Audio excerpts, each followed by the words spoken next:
2024-25 অর্থবছরের জুলাই-সেপ্টেম্বরে বাংলাদেশে পাকিস্তান থেকে পণ্য আমদানি 27% বাড়লেও ভারত থেকে আমদানি 9.48% কমেছে।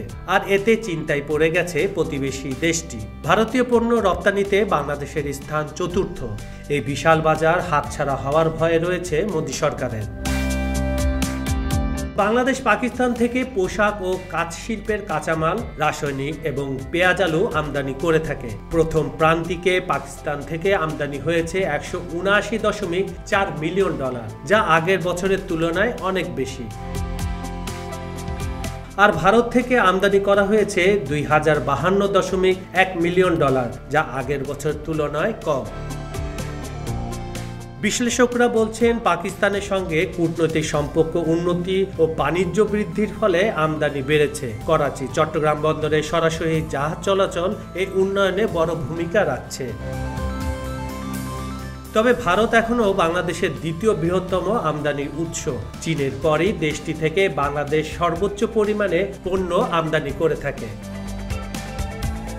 ভারত থেকে আমদানি কমার পেছনে বিনিয়োগ, পরিবেশের অবনতি ও রাজনৈতিক সম্পর্কের প্রভাব থাকতে পারে। ভিসা প্রক্রিয়া স্বাভাবিক না হওয়ায় যাতায়াতেও সমস্যা দেখা দিয়েছে।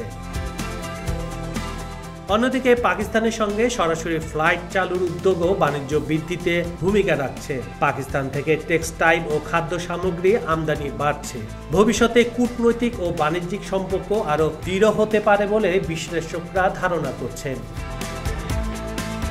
পাকিস্তানের করাচি থেকে ফের একটি পণ্যবাহী জাহাজ বাংলাদেশের চট্টগ্রাম বন্দরে এসে পৌঁছেছে। গত মাসে পণ্য নিয়ে প্রথম এসেছিল পাকিস্তানি সেই জাহাজটি। বাংলাদেশে এর আগে পাকিস্তানের কোনো জাহাজ নোঙর করেনি।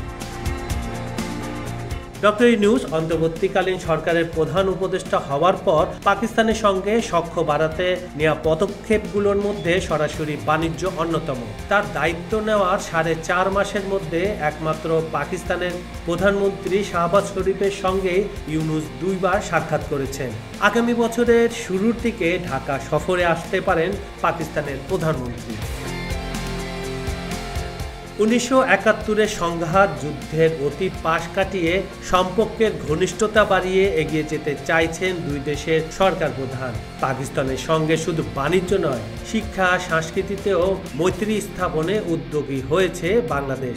ঢাকা বিশ্ববিদ্যালয়ের সিনেট বৈঠকে সম্প্রতি পাকিস্তানের সঙ্গে শিক্ষা সংক্রান্ত সব ধরনের যোগাযোগ স্থাপনেরও সিদ্ধান্ত হয়েছে। কাজল হায়দার, খবর সংযোগ।